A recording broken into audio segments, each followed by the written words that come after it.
So without further ado, Hans, welcome from the Netherlands. I'm very intrigued by your presentation, and thank you for joining us. Yes, thank you, Stas. I'm really excited to be here. Thanks for the invite. And it's also interesting to hear who everybody is in the club. So it's really interesting audience. I will share my presentation right now.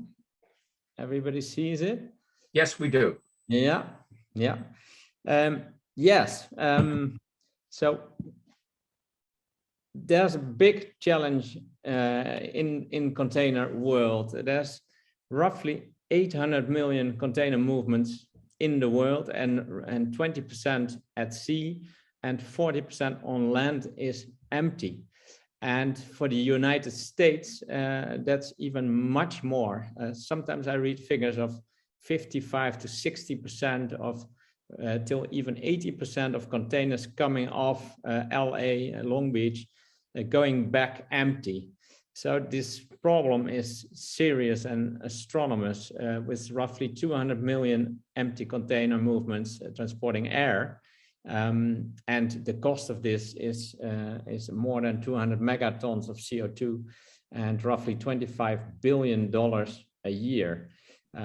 So these amounts, when I saw them first, I was shocked. And therefore, yeah, the other problem that Stas was mentioning is the whole supply chain, and mainly the one in the US, is really overwhelmed and inundated with more than 80,000 containers waiting in Savannah, containers being piled up on the streets of Miami. I saw some pictures of that.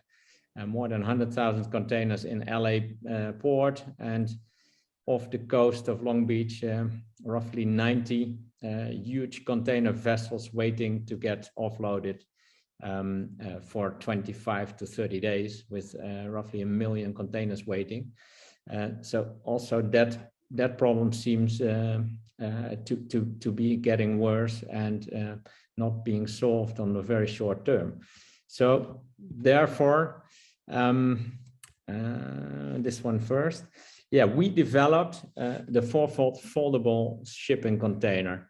And the container is a 40-foot high cube container, which can be carried on all modalities. And it can be folded to 25% of its volume once it's empty. And 4 of these folded containers can be stacked together, interconnected, and being handled like one container with the same size of one container. And here on the picture, you see roughly, 15, 16 containers piled up. And you see there's a lot of space being saved there. And folding and unfolding can be done in less than 10 minutes, and with standard depot and terminal machinery, like these reach stacker spreaders or forklifts. You can fold the containers. Yeah, and the savings, as we have a lot of business cases done, and up to 37% of cost and CO2 savings can be achieved by implementing the 4-fold container in their supply chain. And Stas asked me, like, okay, how can you solve the container problems here between the US and Asia? Well, through the whole supply chain, we can save, starting at the depots to the left and the terminals. There's a lot of space savings to be made with if all the empty containers there can be folded, up to 75% clearly. Also on truck and rail, the number of movements can be saved. So where normally 4 trucks and 4 rail wagons go back to the port with an empty container, now you only need 1. And the same in terminals. The throughput time can be much faster because the number of handlings can be much less. If you carry in one go, you carry 4 containers on a vessel. And also the vessels, of course, you save space there. So you don't need specific sweepers to be sent to Long Beach to pick up empty containers, but you can fold them, put them back on the vessel, and solve part of the container congestion problem here in the US. And on the other side of the ocean, the same efficiencies can be made. Yeah, maybe Stas asked me to tell a little bit about the history. We are already there since 2008, and we were founded as a spin-off from the Dutch Technical Delft University. In 5 years, in 2013, we reached our first target with a full-scale model, 40-foot foldable container, which was ISO and CSC certified, which is clearly the way to get carried on all modalities and to be allowed on all modalities. In 2016, we received our first grant from the European Union to start building our first batch of roughly 100 containers. And these containers have been carried already since then and are performing well. And yeah, basically this year, this year is really the year to start scaling up with collaborations. And you need a lot of collaboration to get this type of container in the supply chain between shippers, shipping lines, terminals, depots, and rail and truck companies. And we are building basically green corridors, which are point-to-point connections to start carrying these 4-foot containers. Yeah, we have proven our operations already since 2013, when we had the first container ready on these what we call corridors from Europe to South Africa, from China to Europe, and from China to the US. We have contracts with big shippers and carriers to carry containers from basically up and down in a sort of closed loop. And currently we are building more partnerships to produce batches of multiple hundreds of containers. And for your information, we have been in more than 60 ports and depots in the world already. And we have tested the containers with more than 15 carriers in the world. So we have quite a lot of operational experience. And the current 4-foot container is already the 5th model. So with a lot of improvements that we learned in the field. Yeah, we will be upscaling at the moment the Shanghai-Chicago Green Corridor, and that's the one that Stas also interviewed me about, whereby, yeah, we go for a phased approach with starting with 100, then 500, then 1,000, then 10,000 containers, and we're looking for production also in California. We're currently producing in China, and it would be fantastic if we could also produce in California. And it could be it could be a full fabrication, or it could be half fabricates that come from China and being assembled in California. I heard you a lack of welders. Well, yeah, that's a pity, but there should be enough welders in California to get together into a factory, I believe.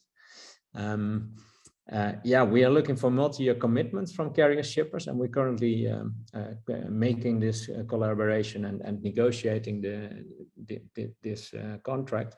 And here support is also required from port authorities, of course, terminals, depots, and trucking companies and rail operators. And of course, we are busy with the financing of these containers. So, you know, also there, if there is, if there's people in this group who are really interested also doing financing, then please let me know. And yeah, 4-foot is supporting this corridor with full operations in both Shanghai and Chicago. So the folding, the maintenance operations can be done in those locations. And so that basically this whole chain is supported by us and is not the worry of the carrier or the shipper. And we will even be in Los Angeles 10th, 11th of February, and we will be folding containers in Chicago the week thereafter with a large carrier who is, yeah, very, with a whole project team, connected to this this green corridor between Shanghai and Chicago. Yeah, so we're looking for California production. Production plant requirements are, of course, to start with enough welders. But of course, we need steel parts available. And the welding is mentioned here, the steel workers, handling equipment for 40-foot containers and special line option in a factory. And yeah, we are interested to hear whether there's opportunities, or whether you think there's opportunities there.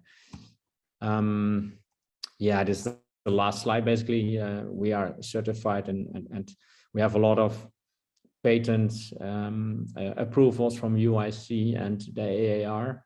And for example, UP is in this group. I heard, well, we are going to be carried by you from Chicago back to Vancouver.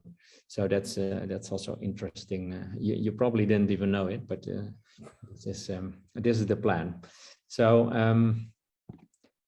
yeah, that was the main part of my presentation. And I'm curious, Stas, whether things are clear, or whether there's questions, or whether there's opportunities for collaboration.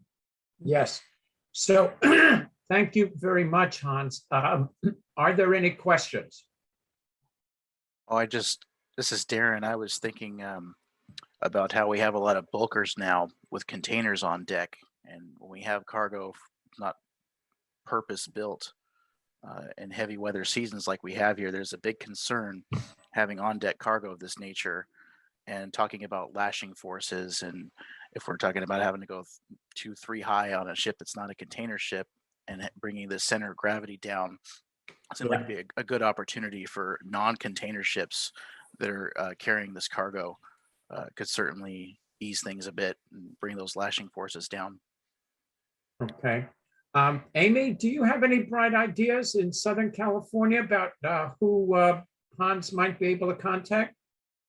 I've been taking pictures of his slides and have already been texting it around to people I know. Okay, perfect. Yeah, you're exactly the type of partner that we want. The LA County Economic Development Corporation is looking to attract manufacturing. They can provide support. There's a couple of other organizations and companies. Just send me your details, and I'll follow up. But you know, we have a real problem with containers stacking up here, even in the streets. So anything that creates a more condensed footprint for the containers. Are they really stacking up in the streets in LA? Literally stacking up in the streets, keeping people from getting out of their driveways to go to work in the harbor communities that we're operating. I mean, LA is huge. It's 10 million people. But here in Wilmington and primarily Wilmington and Carson, it's crazy. Okay. And it's become a political issue with council districts. Yeah, unbelievable. Yeah, we could solve that.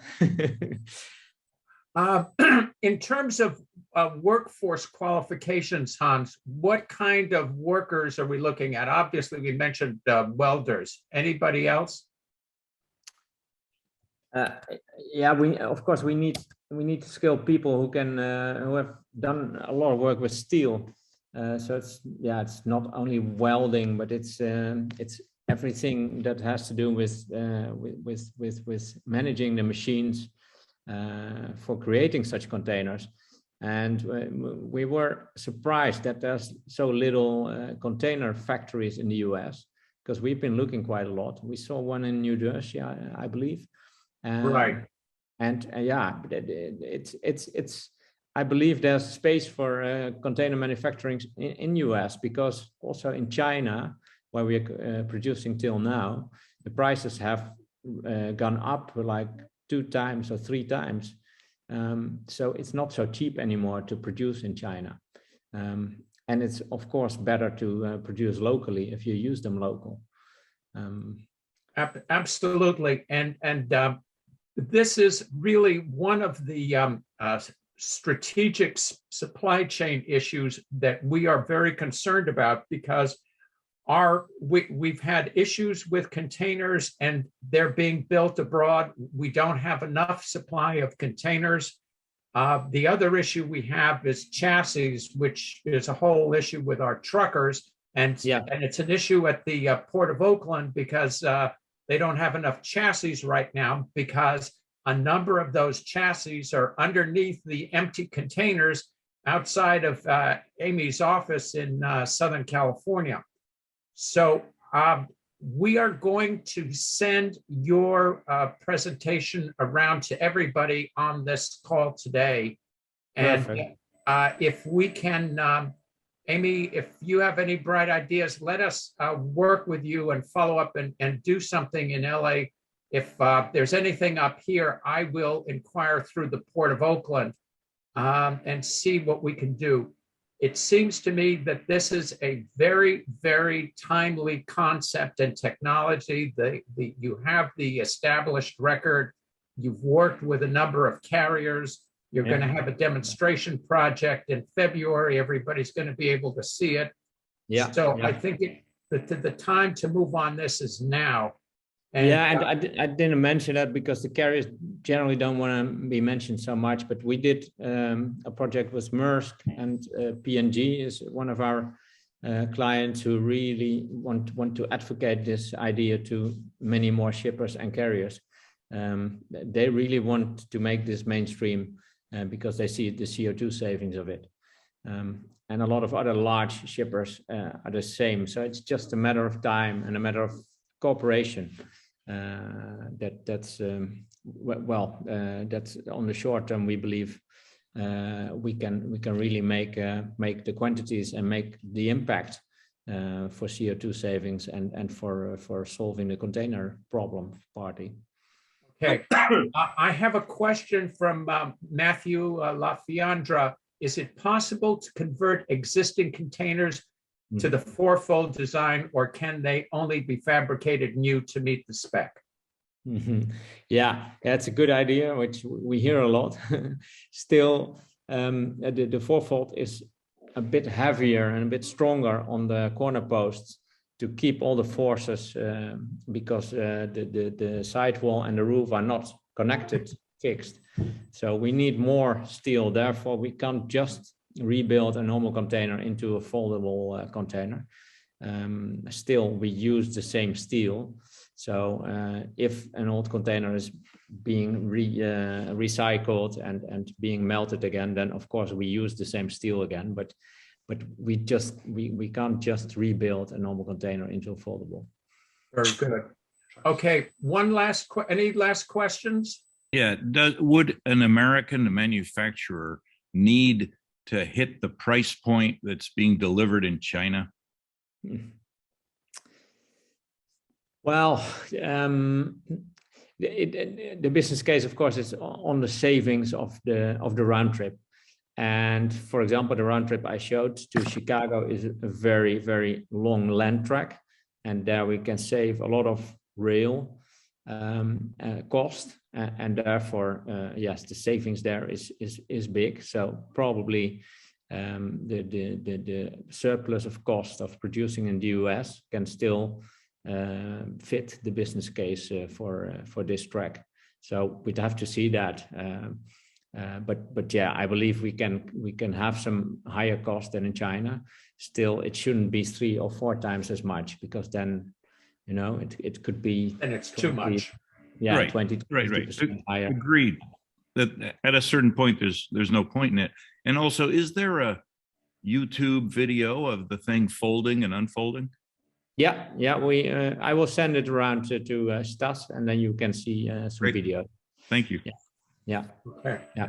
But it would be great if we can cooperate with some of you. So yeah, really interested to start and to even talk physically, because we will be in the neighborhood on the 11th, 12th of February.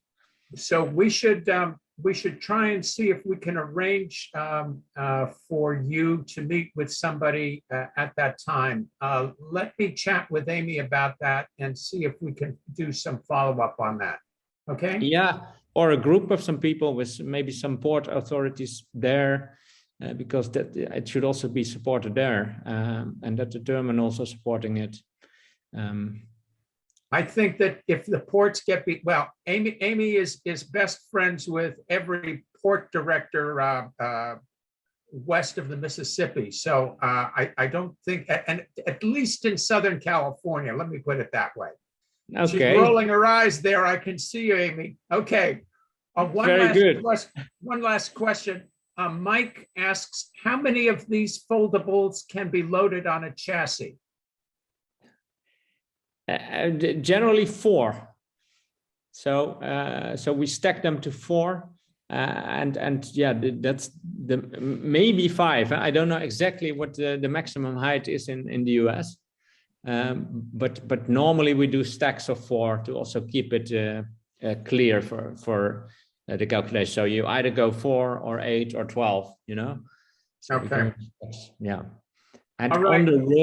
on the rail, it can be 4 because we have currently a single stacking license, but we can apply for a double stacking license, it seems. So then we can carry 8. Very good. We have to end this here because we have a bunch of other people that are due to speak. Hans, thank you very much for your time. This is a very interesting concept. And as I said, very, very timely. And we will get back with you about what we can do to follow up. Well, thank you very much for attending and for being able to present. And have a great day and a great rest of the conference. Okay, thank you very much, Hans. Okay, bye-bye. Bye-bye. Bye. Our next speaker is Amy Grat, the CEO of EXP Future.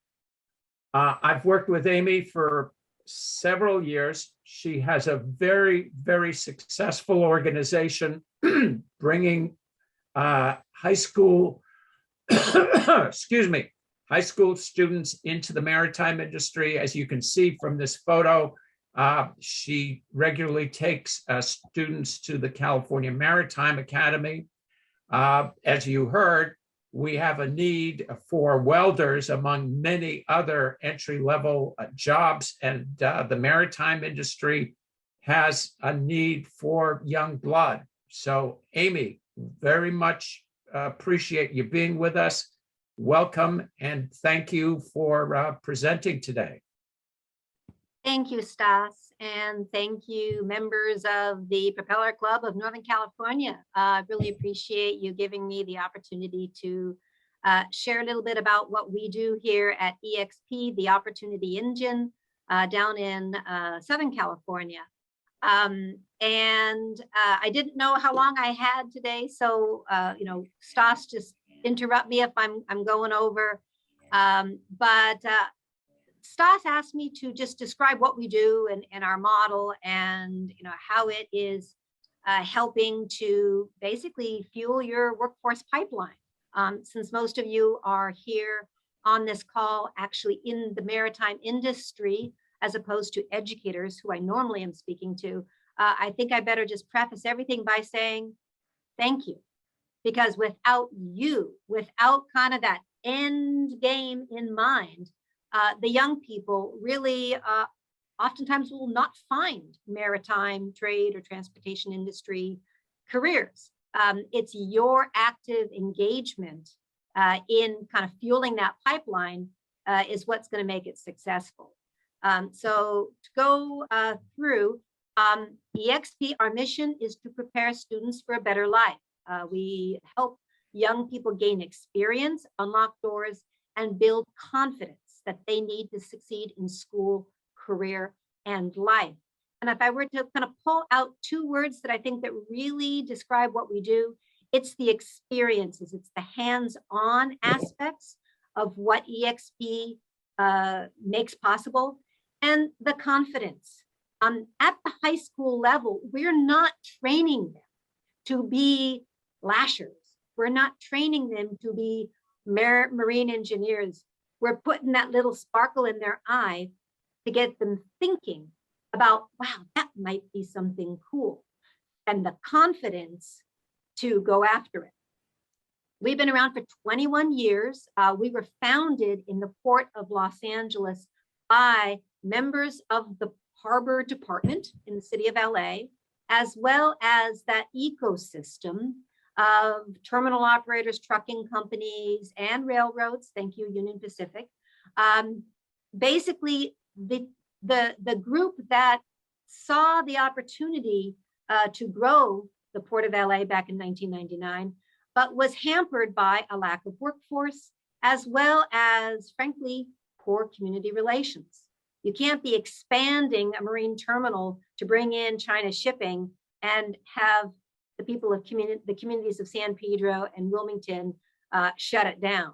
So we were, in the beginning, both a workforce development initiative as well as a public relations initiative.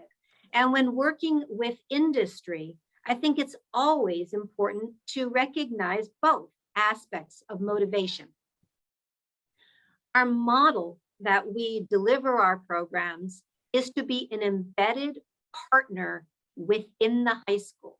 Back in 1999, we went to Wilmington's Phineas Manning High School, which is right there in Wilmington in the shadow of the cranes, very impacted by the port industry, oftentimes negatively, but at the same time, perfectly situated to prepare the young people for these careers that represent 1 in 9 jobs in our region.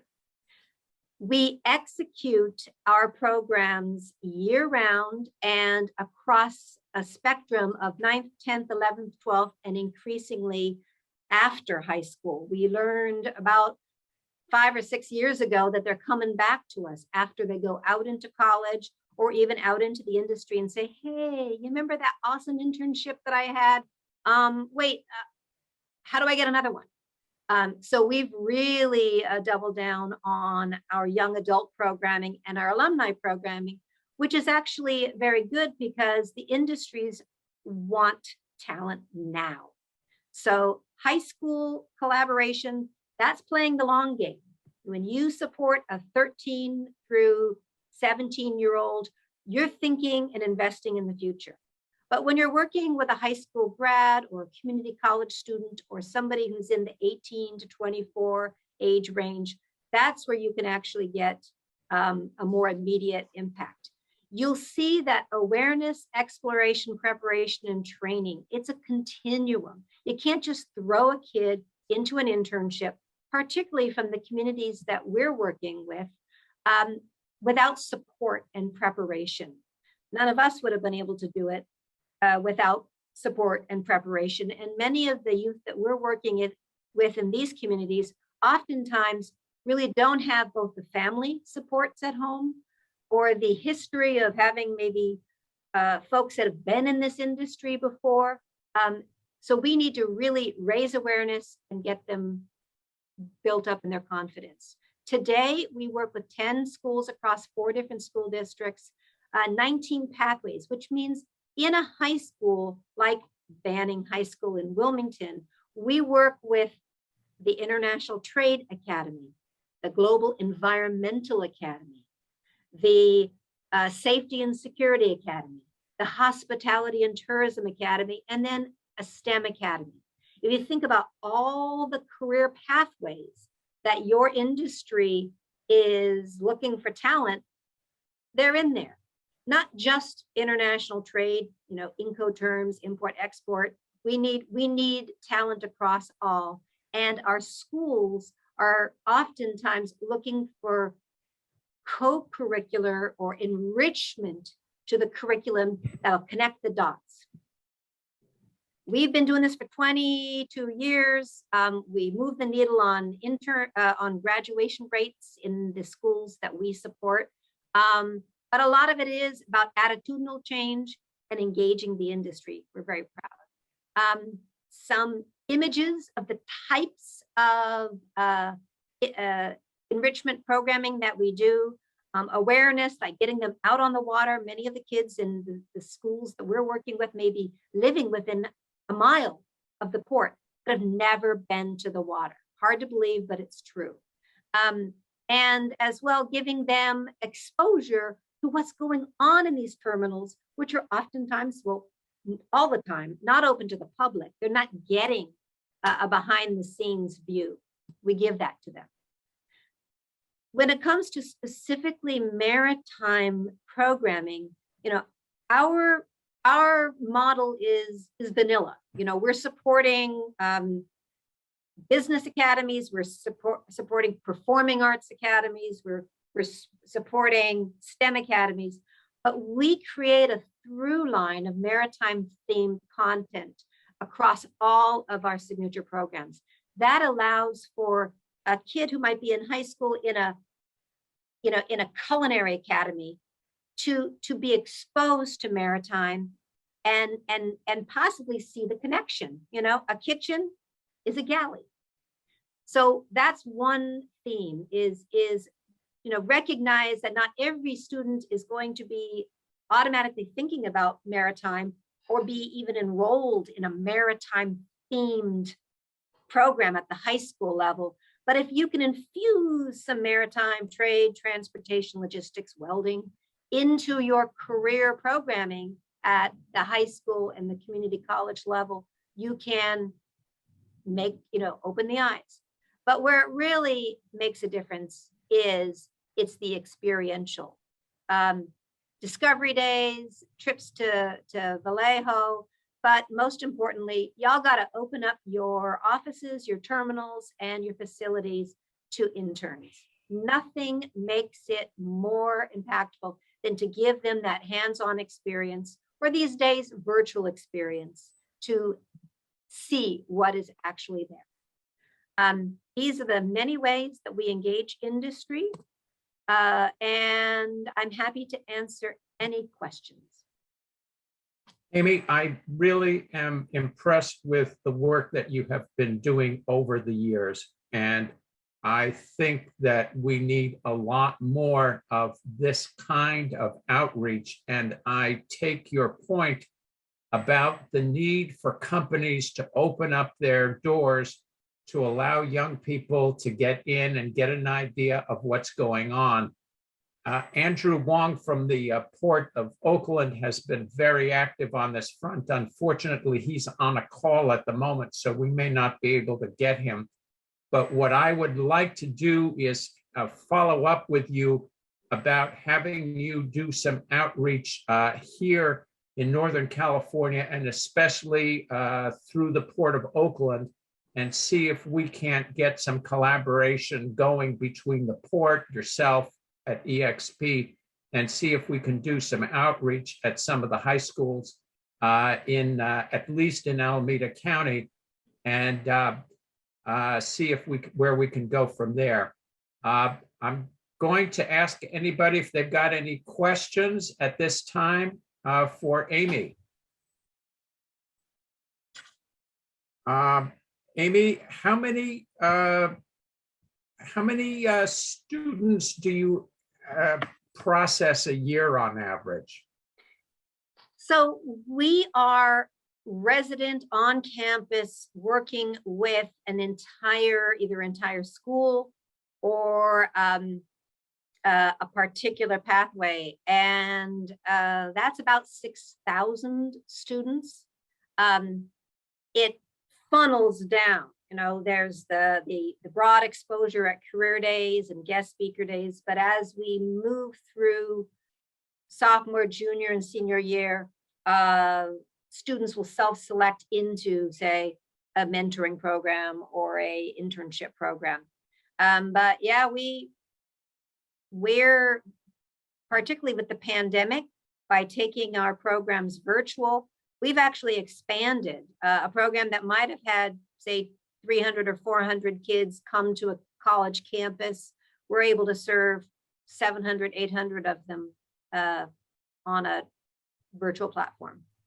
So I think that may be one avenue that we need to explore. I think that's really a very enterprising idea, and it might be a way that we can reach out to a lot more people than if we were physically trying to go high school to high school. We have got a big schedule here. I am going to ask Amy if she would make her PowerPoint available, and we will distribute it to everybody who's on the call today. Amy, I want to come back to you on this, and I want to chat with the board about how we can proceed. I really appreciate your time, your energy, your effort, and all the years that you have put into this. You have really done the Lord's work down there in Southern California, and bless you for all of your good work.